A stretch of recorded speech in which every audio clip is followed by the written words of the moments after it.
देखिए बेटा, क्या क्या स्टार्ट कर दिया और क्या क्या पढ़ लिया वो ध्यान रखिए। इस meaning and the characteristic of the company हमने पढ़ लिया था बेटा, फर्स्ट डे पढ़ लिया था, फर्स्ट क्लास में। बोले हाँ सर। सेकेंड हम बात कर रहे हैं बेटा difference between the partnership and the company, ये हमने कल डिस्कस कर दिया बहुत अच्छे से। कुछ किसी को पूछना है तो मेरे को बता सकता है बेटा अभी क्लास में। नेक्स्ट, काइंड्स ऑफ कंपनी, जिसमें OPC 1% company, private company and the public company, तीनों को बहुत अच्छे से पढ़ लिया है। इसके मेंबर बता दिए आपको, इसके मेंबर तीनों के बता दिए। मिनिमम एंड मैक्सिमम मेंबर आपको पता रखना है। मिनिमम एंड मैक्सिमम डायरेक्टर भी आपको पता होना चाहिए कि मिनिमम मेंबर और सॉरी डायरेक्टर कितने होने चाहिए। मिनिमम डायरेक्टर 1% कंपनी में कितने होने चाहिए, प्राइवेट कंपनी में कितने होने चाहिए, पब्लिक कंपनी में कितने होने चाहिए, वैसे के वैसे मैक्सिमम डायरेक्टर का भी पता होना चाहिए। अब देखिए बेटा नेक्स्ट पॉइंट क्या लिखा हुआ सीधा। नेक्स्ट पॉइंट ये है difference between 1% company, private company and public company. जब मैंने आपको यहां समझाया है बेटा, भाई जब अपन ने ये चीज कितने अच्छे से पढ़ा है, क्या क्या चीजें बताई थी, देखो आप एक बार रिवाइज कर रहा हूं ताकि ये डिफरेंस वापस पढ़ाने की जरूरत नहीं पड़े मेरे को, वरना वही वापस टाइम जाएगा। 1% कंपनी में क्या होता है, मिनिमम मेंबर कितने होते हैं 1, मैक्सिमम भी कितना हो सकता है 1। प्राइवेट कंपनी में मिनिमम मेंबर कितना होता है 2, मैक्सिमम कितना होता है 200। और पब्लिक कंपनी में मेंबर मिनिमम चाहिए 7, इंपॉर्टेंट है बेटा, और मैक्सिमम की कोई लिमिट नहीं है। 1% कंपनी में डायरेक्टर मिनिमम 1, मैक्सिमम 15, इसमें maximum 2 and 15 and maximum 3 and 15 बताया था बेटा।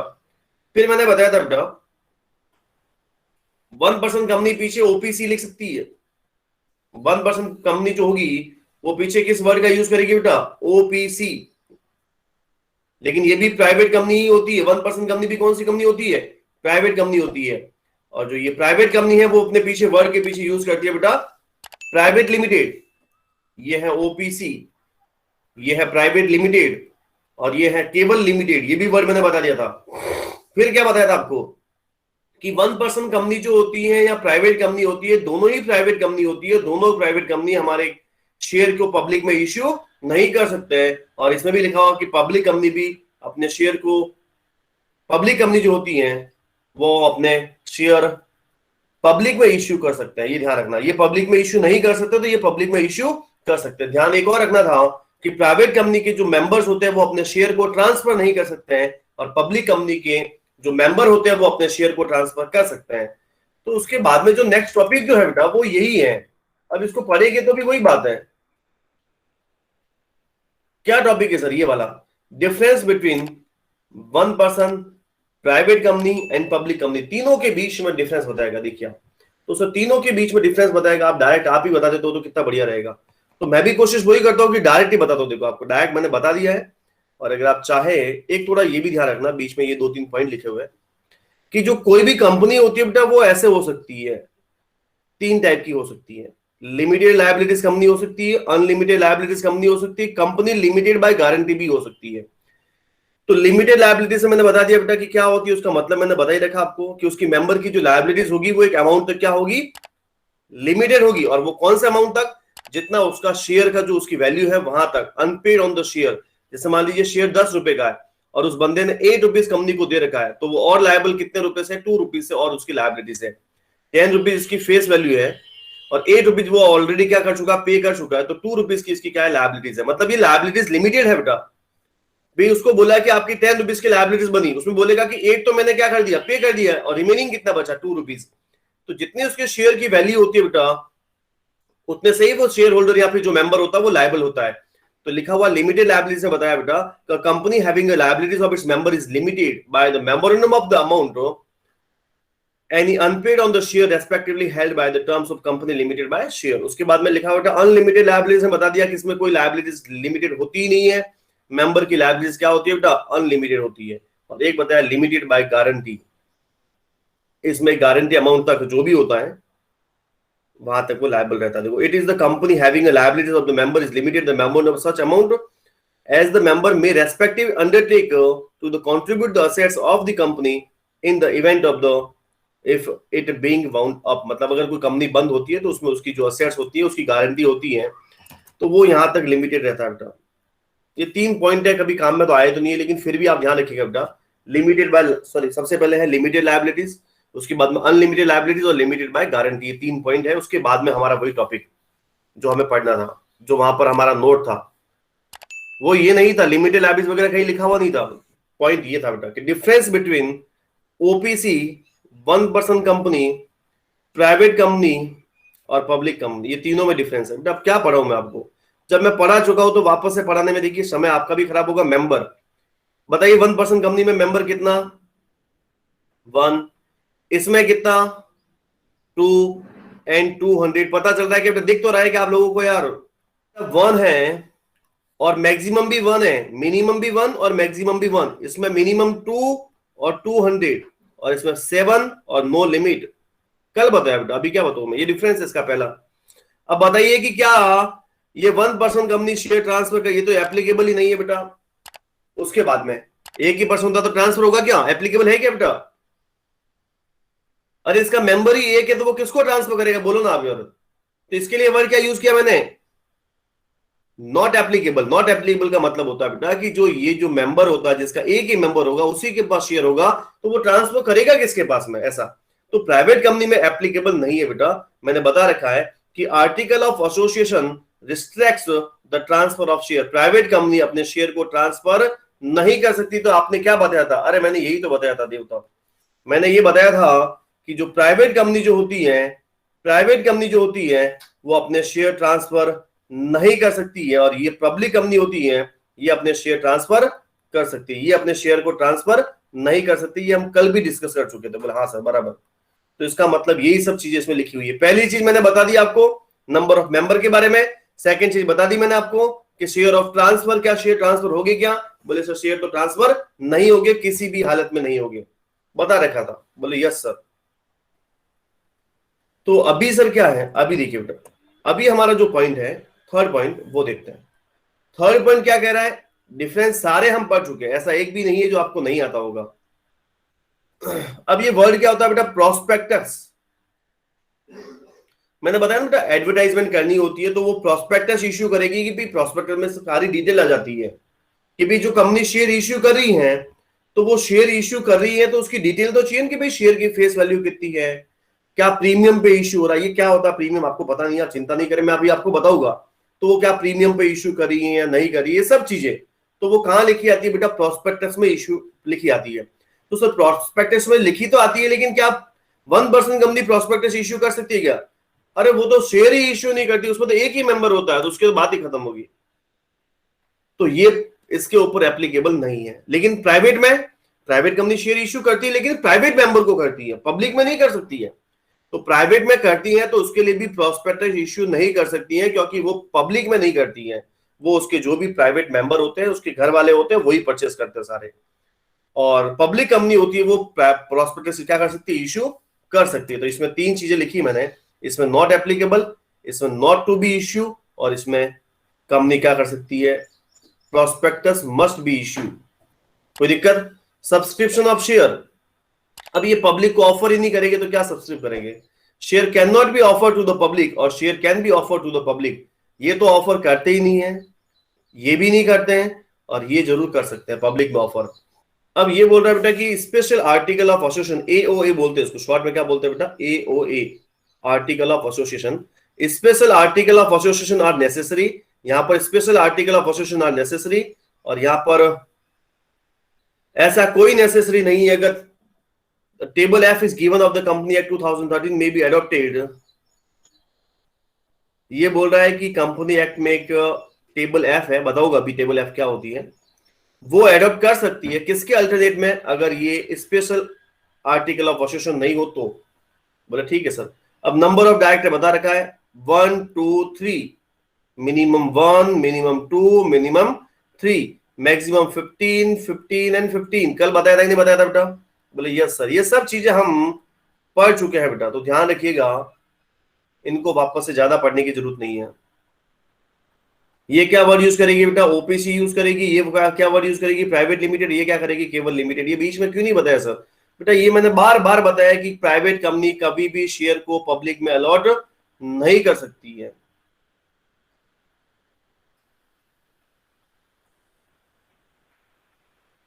और ये जो होता है अलॉटमेंट ऑफ शेयर, इसमें लिखा हुआ बेटा कि शेयर में भी allot as the director decide, भी डायरेक्टर डिसाइड करेगा कि कितने पे होने पर शेयर अलॉट करने हैं, और यहाँ पर एक मिनिमम सब्सक्रिप्शन होता है, वहां पर आने पर ही आपके शेयर अलॉट हो सकते हैं, उससे पहले नहीं हो सकते हैं। ये पब्लिक डिपॉजिट को इनवाइट नहीं कर सकती है, ये भी नहीं कर सकती है, और ये कर सकती है। पब्लिक डिपॉजिट का मतलब पब्लिक का पैसा अपने पास डिपॉजिट रख सकती है क्या? तो नहीं रख सकती है, नहीं रख सकती है, ये रख सकती है। बेटा ऐसा कोई डिफरेंस ज्यादा नहीं पूछते, मैंने आपको बता दिया था जो मेन मेन चीजें हैं, क्या वर्ड यूज करते हैं, कितने मेंबर है, कितने डायरेक्टर है, क्या ये कंपनी शेयर पब्लिक में इश्यू कर सकते हैं कि नहीं कर सकते, क्या ये शेयर अपने ट्रांसफर कर सकते हैं कि नहीं कर सकते, ये सब चीजें मैंने ऑलरेडी बता दी है, तो इससे बाहर कुछ भी नहीं है बेटा। तो सर अब आगे क्या है? तो देखिए मैंने और क्या पढ़ा दिया अभी जस्ट, आप इसको पॉइंट टू पॉइंट चलेंगे तो मजा आएगा, अदरवाइज आप पीछे रह जाएंगे, और या फिर आपसे पॉइंट छूट जाएगा, मेरे से भी छूट जाएगा। क्या ये कंप्लीट हुआ कि नहीं हुआ? अरे difference between 1% company and private company and public company खत्म हुआ कि नहीं हुआ बेटा? तो सर अभी क्या कराओगे आप? अब बताएंगे बेटा इनकॉर्पोरेशन ऑफ कंपनी, और इनकॉर्पोरेशन का मतलब समझते ना आप कि भाई कंपनी कब बनती है और कैसे बनती है बेटा, इनकॉर्पोरेशन कैसे होता है।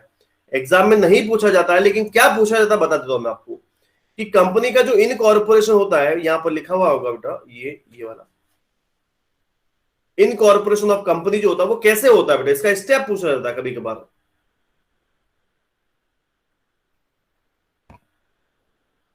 ये जो इनकॉर्पोरेशन होता है बेटा, वो 4 स्टेप या 4 स्टेज में बोल सकते हैं, प्रिंसिपल स्टेज है इसके, 4 स्टेज उसमें होता है। तो सबसे पहला क्या होता है बेटा? प्रमोशन। सबसे पहला क्या स्टेप है? प्रमोशन।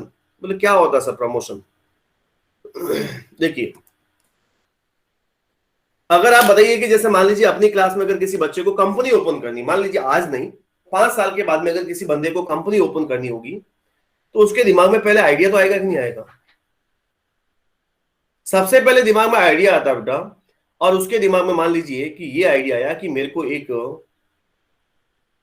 मैन्युफैक्चर कंपनी ओपन करनी है, टी मैन्युफैक्चर कंपनी ओपन करनी है, कोई भी हो सकता है, पेन मेकिंग या कोई भी कंपनी, आप प्राइवेट कंपनी लो पब्लिक, लेकिन दिमाग में आपके आइडिया आया। तो बेटा आप सबसे पहले जो आइडिया लेके आए हैं, जो कंपनी के बिजनेस का आइडिया लेके आया है, उसको हम बोलते हैं बेटा प्रमोटर्स। क्या बोलते हैं बेटा? जो व्यक्ति लेके आया उसको तो बोलते हैं प्रमोटर्स। और सबसे पहला काम क्या होता है बेटा?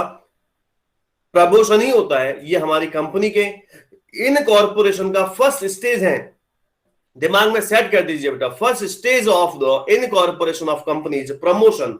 तो आपसे क्या करेगा बेटा, जब एमसीक्यू क्वेश्चन पूछेगा तो आपसे पूछा जा सकता है कि थर्ड स्टेप या third stage of the incorporation company is, first promotion दे दिया, सेकंड कुछ और दे दिया, थर्ड कुछ और दे दिया, फोर्थ कुछ और दे दिया, फिर आपको उसमें पता करना पड़ेगा कि फर्स्ट स्टेज तो होती है प्रमोशन, सेकंड स्टेज होती है बेटा इनकॉर्पोरेशन ऑफ रजिस्ट्रेशन या इनकॉर्पोरेशन या फिर रजिस्ट्रेशन ऑफ कंपनी, उसके बाद में बेटा कैपिटल सब्सक्रिप्शन, उसके बाद में कमिंसमेंट ऑफ बिजनेस, ये भी एक सर्टिफिकेट होता है। देखिए अब क्या होता है, जैसे मान लीजिए मैंने प्रमोशन कर दिया, तो प्रमोशन में क्या होता है लिखा हुआ पढ़ लो आप, कि it is the first stage of the company incorporation. मतलब ये प्रमोशन जो होता है बेटा, वो कंपनी के इनकॉर्पोरेशन की कौन सी स्टेज है? फर्स्ट स्टेज है। इसमें क्या होता है? पर्सन, या तो एक पर्सन होगा या ग्रुप ऑफ पर्सन, या तो एक पर्सन होगा या पर्सन का क्या होगा, ग्रुप भी हो सकता है, agree to start a business from a company, form of a company, these person are called promoters. अरे आपसे पूछा जा सकता है बेटा कि प्रमोटर्स कौन होता है? अरे सबसे पहला जो स्टेज होगा उसमें क्या लोग डिसाइड तो करेंगे कि नहीं करेंगे कि भाई हम लोग क्या करते हैं, हम हमारे कंपनी के फॉर्म में बिजनेस को स्टार्ट करते हैं। तो जिन लोगों ने ये डिसाइड किया, जो लोग ये कंपनी के फॉर्म में जो बिजनेस को स्टार्ट करना चाहते हैं, that is a promotion, that is the first stage of the incorporation of the company. हम कंपनी का इनकॉर्पोरेशन पढ़ रहे हैं बेटा। इनकॉर्पोरेशन का मतलब होता है कि कंपनी उसके अस्तित्व में कैसे आई है, कंपनी में अपन जो नाम आया कंपनी का, उस कंपनी का तो कैसा आया होगा। जैसे अभी अपन बहुत सारी कंपनियों के नाम बोलते हैं, रिलायंस, टाटा, बाटा जो बोलते हैं, तो क्या है ये?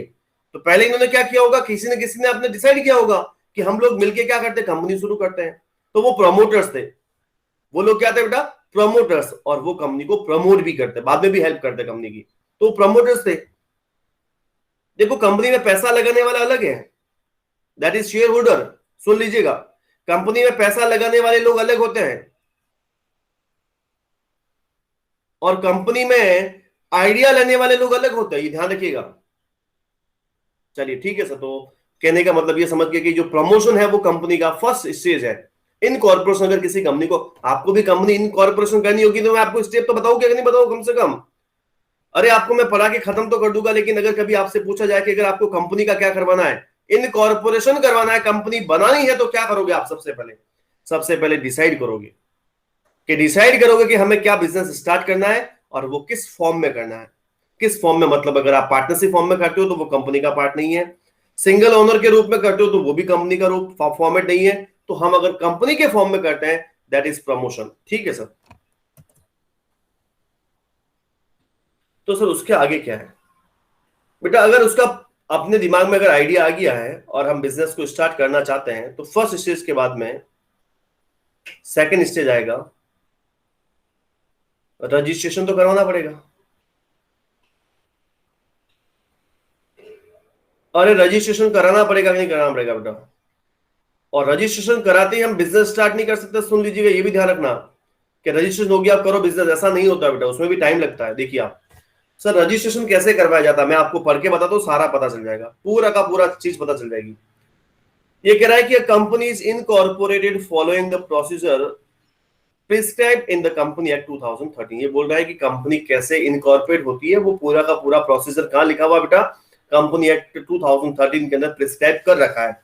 फिर लिखा the promoters after getting the name of the propose company approve by the registrar of company. देखिए बेटा, भाई जैसे मान लीजिए आप लोगों ने कंपनी बनाने का डिसाइड किया था, चाहे कोमल हो, चाहे रौनक हो, चाहे अजय हो, चाहे हेतल हो, कोई भी हो, 4-5 लोगों ने मिलकर शुरू किया कि हम कंपनी को स्टार्ट करने वाले हैं। तो उन्होंने क्या किया होगा? कुछ कंपनी का नाम भी डिसाइड किया होगा, बिजनेस तो डिसाइड किया ही होगा, साथ में कंपनी का नाम भी डिसाइड किया होगा। तो वो कंपनी का जो नाम डिसाइड किया बेटा, उस नाम को अप्रूव कौन करेगा?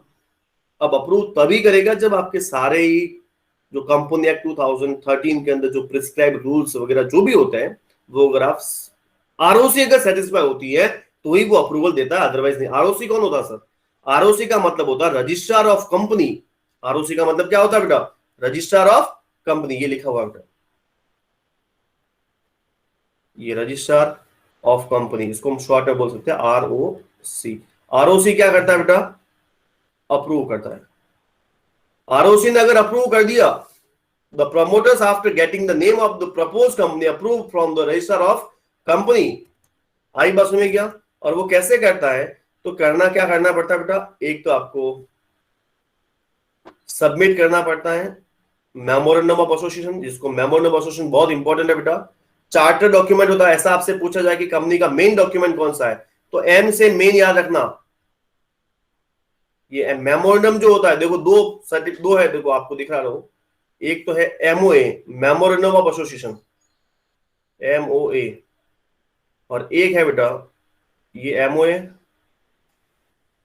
और एक है ये वाला एओए, आर्टिकल ऑफ एसोसिएशन। आपके क्या इतना डिटेल से पढ़ाना नहीं पड़ता, लेकिन मैं आपको अगर बोलते तो पूरा का पूरा पढ़ाता। एमओए एक टॉपिक है और एओए एक टॉपिक है। मेमोरेंडम ऑफ एसोसिएशन, जो एम से मेन डॉक्यूमेंट याद रखना आप, मेन डॉक्यूमेंट कौन सा होता है? Memorandum of association. ये जो एओए होता है बेटा, वो सब्सिडरी डॉक्यूमेंट होता है, मेन डॉक्यूमेंट नहीं होता, ये सब्सिडरी डॉक्यूमेंट होता है। आई बस में थोड़ा ध्यान रखिएगा। फिर ये बोल रहा है कि कंपनी को क्या सबमिट कराना होता है? एक तो memorandum of association and the article of association, consent of the first director to be act as directors and the declaration that the requirement of the companies act have been complied with।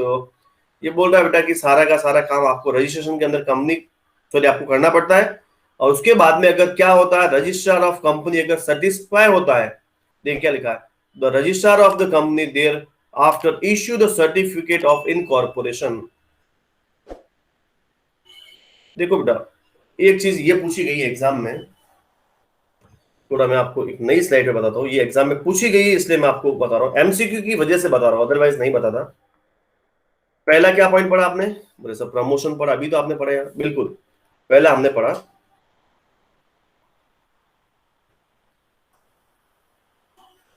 समझ में आ गया बेटा promotion क्या होता है। जो सबसे पहला जो बिजनेस का जो दिमाग में आया बेटा, वो प्रमोशन है। जो प्रमोशन करता है उसको हम बोलते हैं प्रमोटर्स, ये भी ध्यान रखना। सेकंड आया बेटा रजिस्ट्रेशन ऑफ कंपनी।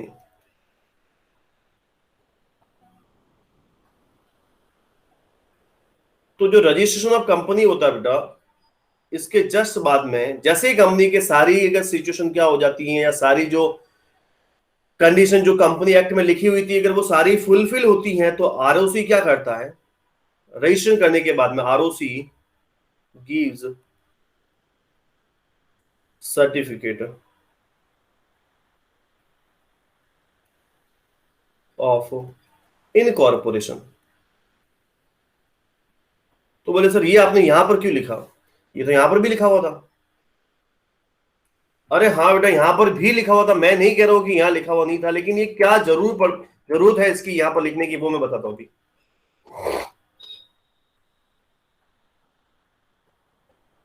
अरे लिखा register of the company thereafter issue the certificate of incorporation, लिखा हुआ है क्या, बोले हाँ सर। अपन ये वर्ड यूज कर सकते हैं कि आरओसी इश्यू, गिव की जगह क्या यूज कर सकते हैं, इश्यू सर्टिफिकेट ऑफ इनकॉर्पोरेशन। लेकिन यहां पर जैसे ही सर्टिफिकेट ऑफ इनकॉर्पोरेशन आपके पास आया, तो ये मत सोचिए कि अब आप बिजनेस को स्टार्ट कर सकते हैं, नहीं होता है बेटा ऐसा। बिजनेस स्टार्ट यहां पर नहीं कर सकते आप। तो सर कब करेंगे, तो पढ़िए ना, थर्ड स्टेप पढ़िए। थर्ड स्टेज जो है बेटा वो है हमारा कैपिटल सब्सक्रिप्शन। अभी तक हमें कौन सा सर्टिफिकेट मिला, केवल सर्टिफिकेट ऑफ इनकॉर्पोरेशन मिल गया है, क्योंकि हमने कंपनी का इनकॉर्पोरेशन या फिर रजिस्ट्रेशन करवा दिया है। अब देखो जैसे ही अगर सर्टिफिकेट मिल जाता है तो उससे कंपनी क्या हो जाती है, अपने अस्तित्व में आ जाती है कि भी कंपनी है ऐसी, इस नाम की कोई कंपनी, बिजनेस स्टार्ट नहीं हुआ है।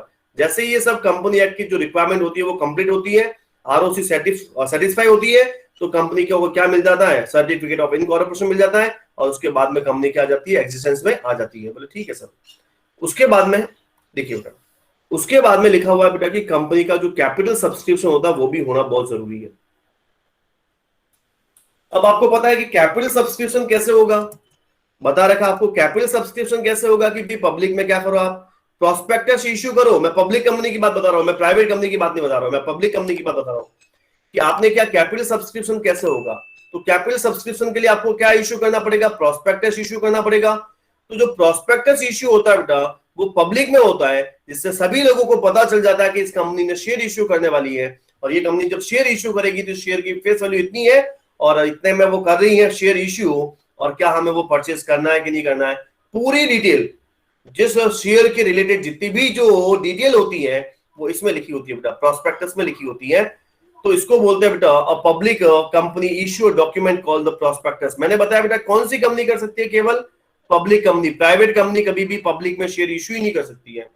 इसमें क्या लिखा आता है बेटा, तो सारी terms and condition of the issue of state along with the purpose of for which the company या procedure of the issue of security shall be used. ये बोल रहा है कि जो हम शेयर इश्यू कर रहे हैं उसका जो पैसा हम आपसे ले रहे हैं वो किस पर्पस से ले रहे हैं वो भी उसमें लिखा हुआ होता है। बोले सर ये तो ठीक है, लेकिन अब आप बोल रहे थे कि भाई बिजनेस स्टार्ट नहीं कर सकता। हाँ बेटा, ये आगे जो लाइन लिखी हुई है बेटा मिनिमम सब्सक्रिप्शन की, ये हम आपको थोड़ा बाद में बताएंगे, थोड़ा बाद में इन सेंस थोड़ी टाइम बाद में।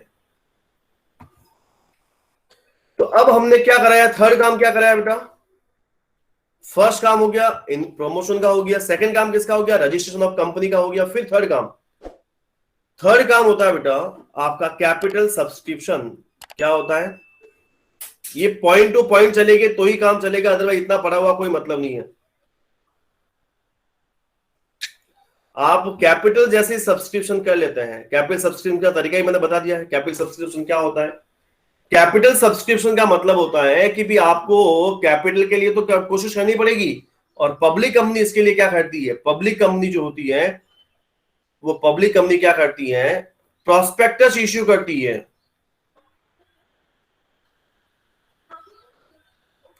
प्रोस्पेक्टस इश्यू करती है। तो ठीक है सर, ये प्रोस्पेक्टस इश्यू कर देगी, बोले ठीक है, यहां तक हो गया। और जो फोर्थ स्टेप होता है बेटा कैपिटल सब्सक्रिप्शन के बाद में, वो ये मेन स्टेप होता है बेटा फोर्थ वाला, वो होता है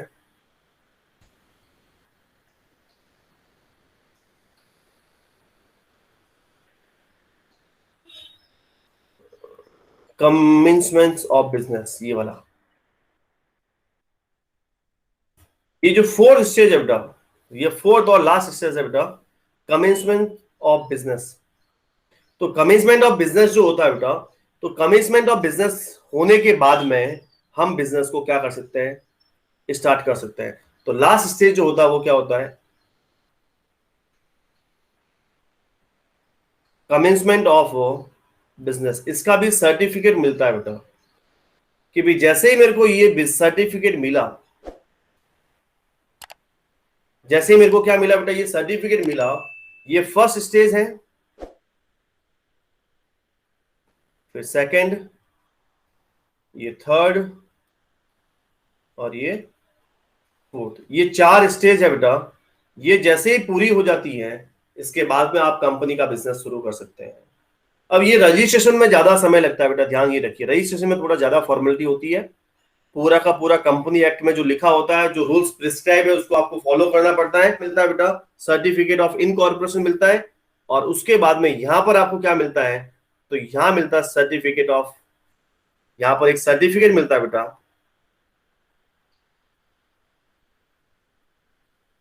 कमिंसमेंट।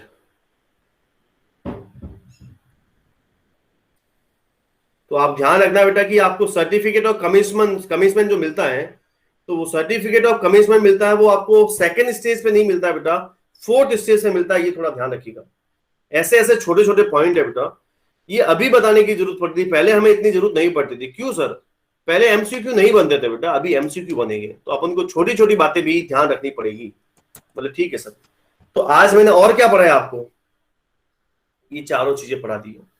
आज मैंने ये भी आपको पढ़ा दिया बेटा कि ये सॉरी, जो कंपनी का जो इनकॉर्पोरेशन होता है वो कैसे होता है, बता दिया बेटा आपको।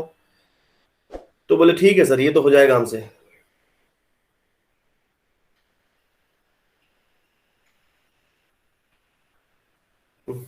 तो पहला स्टेज कौन सा है बेटा, तो सबसे पहले आपसे पूछे तो बोलना है बेटा कि सबसे पहला काम होता है हमारा प्रमोशन। अगर आपसे पूछे कि फर्स्ट स्टेज कौन सा है, तो क्या बोलोगे? इनकॉर्पोरेशन का फर्स्ट स्टेज कौन सा है, तो क्या बोलोगे? प्रमोशन बोलोगे क्या? अरे याद तो रखना बेटा, मैं साथ साथ में आपको लर्न करवा रहा हूं, ऐसा नहीं हो कि आपको बाद में भी बुक्स पढ़नी पड़े, वरना ये सब बुक्स में लिखा हुआ है। सबसे पहला जो होता है बेटा वो होता है प्रमोशन। सेकंड जो होता है वो होता है बेटा रजिस्ट्रेशन ऑफ कंपनी, या फिर बोल सकते हैं इनकॉर्पोरेशन ऑफ कंपनी। इसके अंदर 2 वर्ड सीखे आपने, एक तो सीखा मेमोरेंडम ऑफ एसोसिएशन, और एक सीखा आपने आर्टिकल ऑफ एसोसिएशन, एमओए और एओए। एमओए क्या होता है, तो मैंने बताया मेन डॉक्यूमेंट होता है, और ये जो एओए होता है उसका सब्सिडरी डॉक्यूमेंट होता है, ये ध्यान रखिएगा। ये सेकंड स्टेज हुआ। तो जैसे ही बेटा आपका सेकंड स्टेज होता है, रजिस्ट्रेशन ऑफ कंपनी होता है, तो और आरओसी उससे क्या जनरेट करती है हमें, या क्या इश्यू करती है, तो उससे आरओसी हमें एक इश्यू करती है सर्टिफिकेट ऑफ इनकॉर्पोरेशन। तो कंपनी को सर्टिफिकेट ऑफ इनकॉर्पोरेशन कब मिलता है, तो सेकंड स्टेज के बाद में मिल जाता है। ट्यूशन ध्यान रखना, ऐसा पूछा जा सकता है।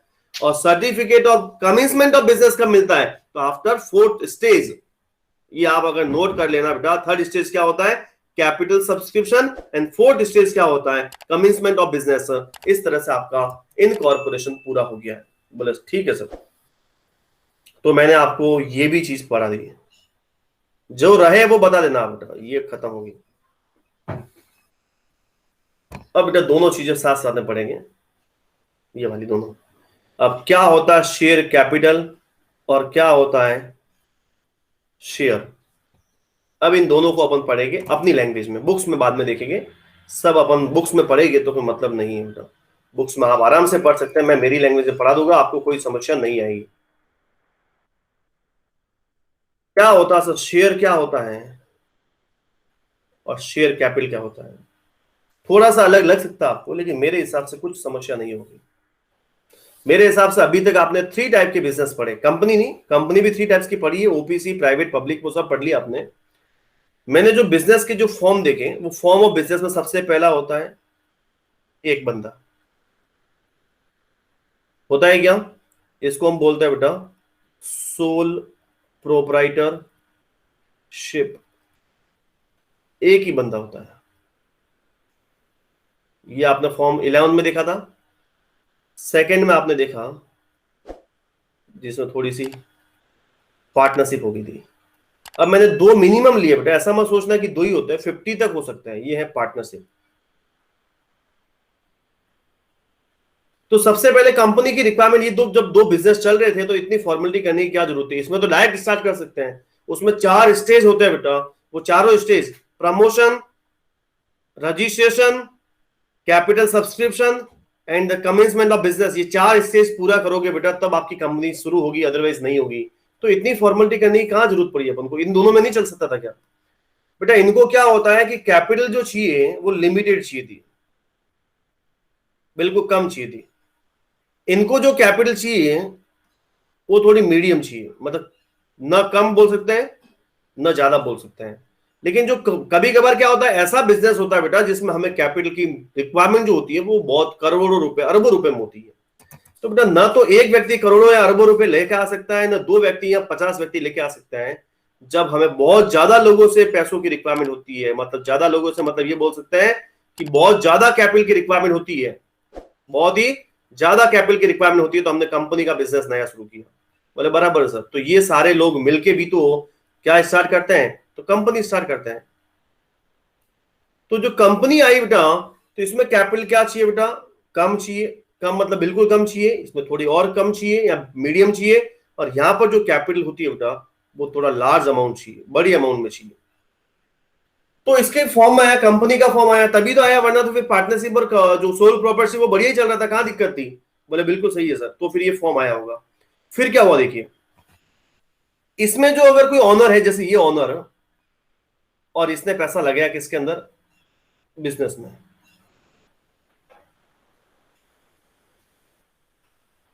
तो बेटा ये बिजनेस में जो पैसा लगा रहा है उसको हम बोलते हैं केवल वर्ड क्या, ये जो पैसा लगा रहा है या कैश जो लगा रहा है उसको हम क्या बोलते हैं बेटा, कैपिटल बोलते हैं कि नहीं बोलते? बोले हाँ सर। इन दोनों ने जो पैसा लगाया, मान लीजिए इन दोनों ने जो पैसा लगाया है किसके अंदर, जो बिजनेस के अंदर, तो इस बिजनेस के अंदर जो कैपिटल लगाई है इन दोनों ने, उसको हम बोलते हैं बेटा पार्टनर्स कैपिटल। बोला है कि नहीं बोला आपने अभी तक? बोले हाँ सर, ये भी बोला है, बराबर है।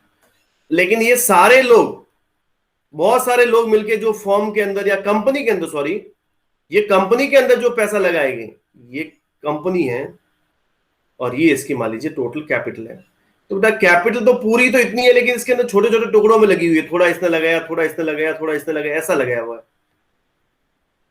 मतलब पूरी की पूरी कैपिटल किसी एक ने या 2 ने नहीं लगाई है, बहुत सारे लोगों ने लगाई है। तो बहुत सारे लोगों ने जो लगाई है बेटा, ये पूरी तो कैपिटल है, ये पूरी तो क्या है, कैपिटल। लेकिन इसको बोलेंगे क्या, केवल कैपिटल बोल नहीं सकते क्योंकि एक जना ने नहीं लगाई है। पार्टनर्स कैपिटल बोल नहीं सकते क्योंकि किसी 2 पार्टनर ने नहीं लगाई है, 4 ने लगाई है।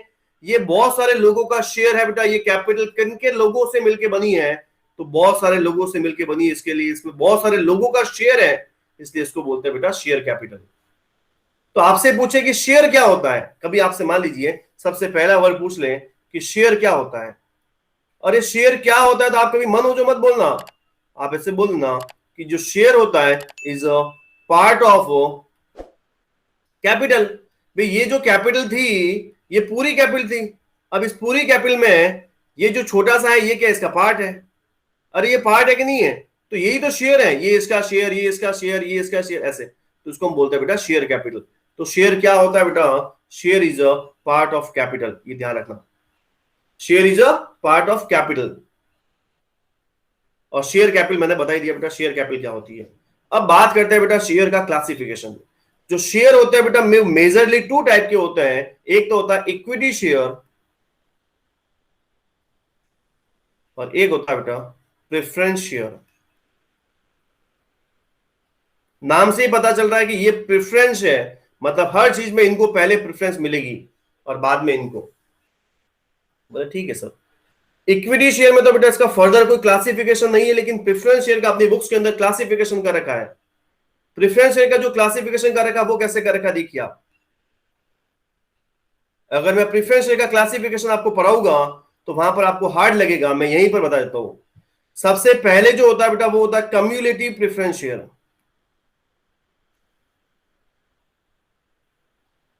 कम्युलेटिव प्रेफरेंस शेयर, और एक होता है बेटा नॉन कम्युलेटिव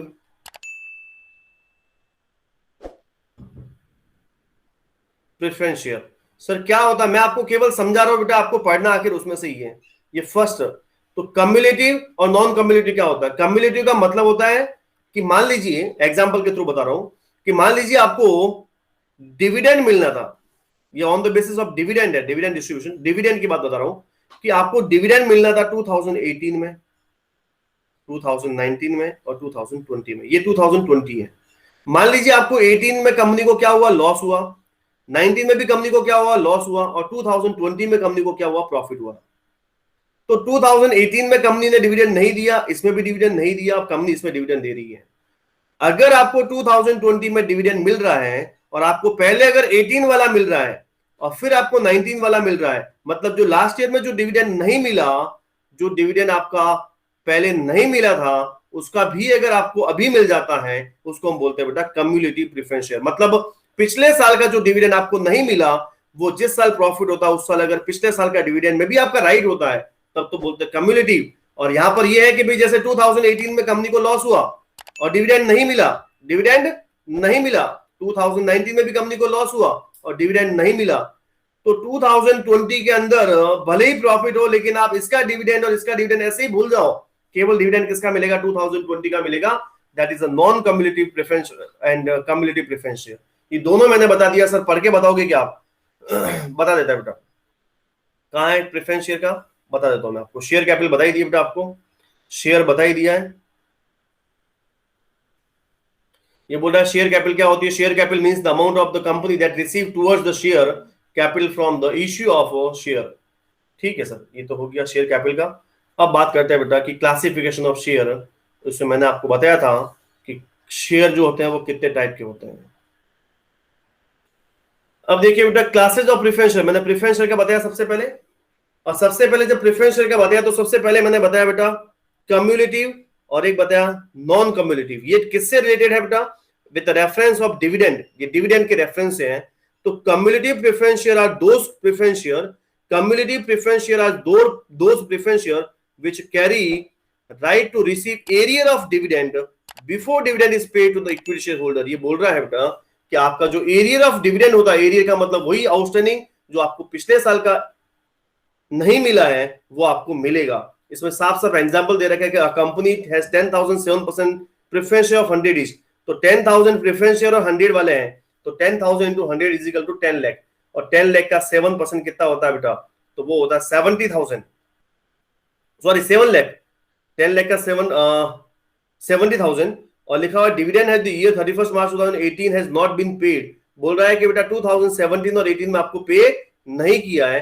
और कंपनी को अगर मान लीजिए 2,10,000 का प्रॉफिट हो जाता है, तो देखिए जिनको 17 का नहीं मिला उनको 17 का मिलेगा 70,000, 2018 का नहीं मिलेगा उनको भी मिलेगा 70,000, और 2019 में प्रॉफिट हुआ है अगर, तो 2019 में आपको 70 70 70 तीनों साल का मिलेगा, इसका भी मिलेगा, इसका भी मिलेगा, तीनों जुड़ के मिलेगा, वो तो होता है कम्युलेटिव।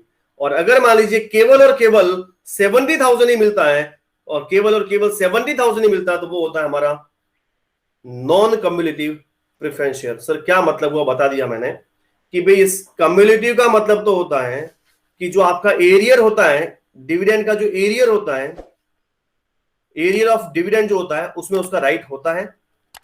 और यहां पर जो एरियर ऑफ डिविडेंड होता है, यहां पर जो एरियर इसमें राइट नहीं होता है, ये ध्यान रखिएगा आप। तो आज मैं यही क्लास खत्म कर रहा हूं। प्रेफरेंस शेयर के और भी कंडीशन है बेटा, जैसे एक पार्टिसिपेटिंग प्रेफरेंस शेयर है, एक नॉन पार्टिसिपेटिंग है, एक रिडेमेबल है, एक इरिडेमेबल है, और एक कन्वर्टेबल प्रेफरेंस शेयर, एक नॉन कन्वर्टेबल है। दो तो बहुत इजी है। जैसे रिडेमेबल क्या होता है? रिडेमेबल बताऊंगा, रिडेमेबल प्रेफरेंस शेयर और एक नॉन रिडेमेबल या इरिडेमेबल, सॉरी इरिडेमेबल। एक रिडेमेबल है और एक इरिडेमेबल है। रिडेमेबल जिसका रिडेम्पशन हो सकता है दैट इज रिडेमेबल, और जिसका रिडेम्पशन नहीं हो सकता है वो इरिडेमेबल। एक है जैसे कन्वर्टेबल और एक है नॉन कन्वर्टेबल। कन्वर्टेबल का मतलब होता है ऐसे प्रेफरेंस है जो इक्विटी शेयर में कन्वर्ट हो सकते हैं, दैट इज अ कन्वर्टेबल, और ऐसे प्रेफरेंस है जो इक्विटी शेयर में कन्वर्ट नहीं हो सकते, that is a non convertible. चलिए थैंक यू वेरी मच, कल वापस यहीं से कंटिन्यू करेंगे बेटा। Have a good day, thank you.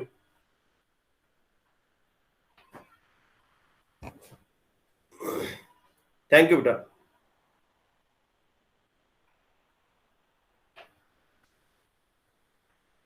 Thank you everyone and have a nice day.